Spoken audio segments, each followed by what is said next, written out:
want to have confidence in the current leadership of the Pentagon and the way the defense situation has been operating for the last several years. I mean, from the Afghanistan pullout, which was an extreme debacle for which no one was held accountable. We've had spy balloons flying over the United States. We built a $300 million pier as a public relations stunt, which wound up killing an American service member. I'd say I've had just about enough of the so-called insiders running the Defense Department. I think we ought to give Pete Hegseth a chance because he's got two insiders. All the criticism of him is that he's not the expected Washington pick, and I'm just saying to you that the American people just voted against the expected Washington pick. So he's got 20 years in service, Afghanistan, Iraq, 2 Bronze Stars, Princeton, Harvard. Yeah, he's on TV, but so are the rest of us. By the way, I think he ought that to list you just gave is really interesting because you highlighted a bunch of things that the civilian leadership of the country decided on. In the military, their job was just to execute. They execute. How did it go? I'm just saying. How did it go? In terms of the decision making, you're assigning decision making responsibility to the military over things that civilians are responsible for. So you make a good point. The civilian leadership made decisions, and then the people they put in charge of the Pentagon carried it out. And it was all pretty much a disaster. So now we have a new president who I think got elected in part because of some of those disasters, and he's going to put in some of the non-insiders in charge of not just this agency, but a bunch of them. Now, look, they've got to perform. They've got to perform.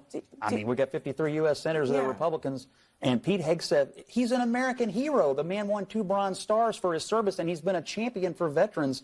He's going to have to go up there just like everybody else and prove his knowledge of how to do this job. He's not immune from that, but we ought to give this man a chance, in my opinion.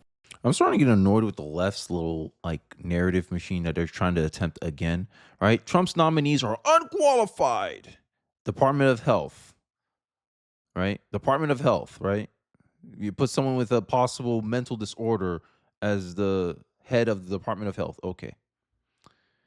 What experience does Pete Buttigieg has on transportation other than he likes trains? Okay. What the F is this guy? Okay. This lady has never answered a question directly since she got the job from Jen Psaki, right? People feel unsatisfied with and that's why I led up with the Scott Jennings video. No one feels satisfied with the outcomes of the so-called Biden's qualified picks. No one feels the outcome. Yet we give a guy a chance that has a pedigree, who has a background in military service, right? Why no one made a hoopla about Tom Hallman? Oh, they did. Because he had experience being a part of ICE. He was a former ICE director. But you're telling me someone who did 20 years in the armed services, 2 bronze medals, and he's highly educated? I thought liberals love college educated people. So he has the college education and the practical experience, 20 years, yet you have black Democrats out here talking about how, oh my God, you just hired a Fox News. This is a joke. This shows me Democrats don't really do much research. Or if they do, it's very surface level. And it's baffling to me. This is who they'll defend. This is the current one. I forgot his name, Lloyd something. I always hear this man being sick. That's all I hear about this man. Lloyd. I always hear he's sick. Always. I remember he was missing for I don't know how many months before people realized he was missing. Lloyd Austin, I forget his name. But it doesn't matter with me making this video. And the audacity of these people to try to be like, oh, he's not qualified. He's not this. He's not that. What? Get out of here. What gave George Washington a qualification to be the first president? A lot of our founding fathers never even have a remote. They learned all this stuff on the fly. How adaptable you are. Do you have the basic knowledge to actually do the job and grow into the job? Trump has never been president before in 2016, and he did an okay job. But you're trying to find ways to discredit somebody because they don't have credentials. And this is my problem with the education system. And I mentioned this in my last video. It put this thing in our psyche about credentials. We need a piece of paper to validate our ability to do something. And I am of the opinion that you are what you repeatedly do. If you talk about foreign policy, if you talk about politics, you don't even know to agree in politics. All you do know hard work, elbow grease. You take time and effort. If I spend 7 hours studying politics on my own versus someone who went to a 4-year degree, who's going to be better at politics? Get a person with a political science degree, and then me and him debate it out. I'll be able to hold my own, and I didn't even go to school for politics. All I did was pay attention, do some research, look at historical patterns, because that's the only way you could judge politics, through historical evidence. Hey, has this idea been tried before, and what was the outcome? That's how you do empirical evidence in politics. But these people don't even do that. They sit here trying to defend their bureaucracy. This is the bureaucratic crap that I'm talking about. Tired, man. I'm tired of this, honestly. Here's a clip of him having a discussion, and you could get a little bit more insight of how Pete thinks. In 2016, I was under consideration by Trump to be his VA secretary. Nice. I was interviewed multiple times. In fact, I was down to the final 2. And, go up to Trump Tower, up the elevator, sit with him, talk about it. And ultimately, I think he thought I was a little young and all that. But I remember he called me at one point in the process, and he said, Pete, I want to pick you. But there's one problem. Why do all the veterans groups hate you? And I sort of laughed. And he goes, no, but they hate you. And I'm like, well, Mr. President, let me tell you why.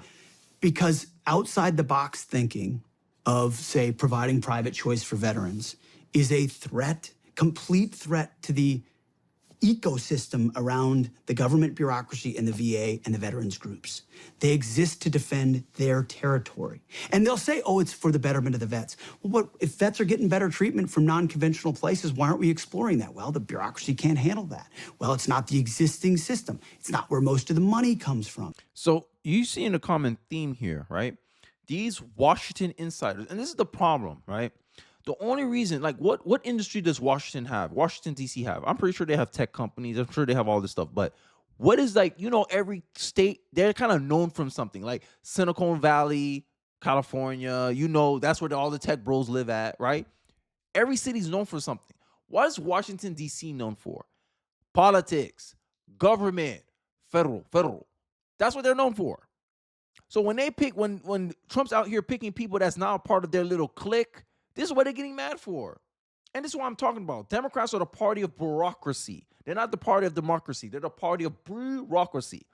That means you're supposed to pick people in a select group, the elite group, the Washington group, the establishment group. That's why Liz Cheney and Kamala Harris was able to campaign together, because they come from the same class of people, the same kind of people. And this is why I kind of like him more and more that I hear him talk. Yes, you're going to have disagreements. You're not going to agree 100% with anybody. But he offers a better trade-off than any of these Washington insiders can ever offer. Because he's coming from the outside and saying, hey, we got to try something different. If the Veterans Affairs Commission was good, why are veterans complaining about being homeless? Why veterans are complaining about the fact that they can't get help from the VA if the process was all perfect and good? And this is the problem. You need someone new who's not going to be beholden to how the old way of doing things are. That's the only way you're going to get change. If you want to stay the same, you do the same. But change is outside of your comfort zone. Change is outside of the Washington bubble. And this is what Pete has an opportunity to do. And if the process is as Scott Jennings outlined, he still has to prove himself to the committee. This is fun. This is funny. Right? And look at the comments. According to the left, this is what a Secretary of Defense is supposed to look like. Low blow, right? The left would love Pete Hegseth if he had a pose of a drag queen following him around. Instead, he's an Ivy League educated 20-year-old forged in fire, decorated veteran who loves our country. So, of course, they hate him. This is the imagery that you get, leftists. This is the imagery of the left. This is the imagery of the left. A press secretary that seems to not give any satisfactory answers, who seems to play cover, get caught in saying numerous things. Oh, you called Trump a threat to democracy. How is that not political hatred? Make excuses. But she's the first lesbian press secretary ever. What was that for Pete Buttigieg? Rules for thee, but not for me. Like, you want to judge people on a standard higher than the standards you judge people on your own side. Make it make sense, leftists. Make it make sense, Democrats. I don't want to spend too much time talking all this, but it's just baffling. These people they're so confident in Washington insiders, and then they complain about how, oh, our government's corrupt. Oh, they only do things that benefits in their own interest. And then when you try something new, they get mad at the choice too. Like, make it make sense. This guy can turn out as easily as what happened with J.D. Vance. A lot of people didn't like J.D. Vance. Then after J.D. Vance got an opportunity to prove himself, now everyone loves J.D. Vance. It could literally play out the same way here for Pete. Just give him a shot. That's it. Just give him an opportunity. But no, we want to disqualify him because he doesn't have the credentials. Ooh. But look at the results. You botched the execution of the Afghanistan withdrawal. Biden didn't fire anybody. He didn't hold anyone accountable. So these people are allowed to make mistakes and not get held accountable that cost people's lives, right? No accountability. While everyday people like me and you, if we don't do our jobs properly, we're at risk of termination. But these guys, they're above it. Oh, I'm never going to get fired. Like, huh? Is that an incentive structure where people are going to make good choices? They can make any decision they want with no consequences. You think that's a structure that incentivizes good decision making? Look up the term moral hazard, and our government is filled with that because of the fact that there's no accountability. Trump called them out. Trump called out the fact that the Biden-Harris administration don't fire anybody. They don't hold anyone accountable. Remember the economist, the economic advisor for Biden, who couldn't explain how government spending, government money printing doesn't cause inflation? Remember the guy who struggled to explain that? Why the government spending doesn't cause inflation? He resigned. Biden didn't even fire him when the inflation reports came out. He resigned. He stepped down on his own. Biden didn't fire him. This is the kind of thing Washington has. This is the kind of incentive structure that Washington insiders have. They walk with this entitlement to positions of power because, oh, I've been part of the system for a long time. No. We didn't vote for that. I'm on the camp of, hey, give him a shot. And we voted for Trump.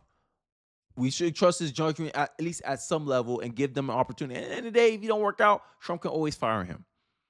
But I digress. Let me know your thoughts in the comment section below. Do you give Pete a chance? Do you like Pete Hegseth? I hope I said his name right. But do you like the pick? Don't like the pick? I'd like to hear your thoughts in the comment section below. I think Tulsi Gabbard won in this position. So I know a lot of people are going to have some debates about that in the comment section. But I'd like to hear it all in the comment section. Don't forget to like, comment, subscribe. Appreciate you guys watching the end of the video. And I'll catch you guys on the next one. Peace.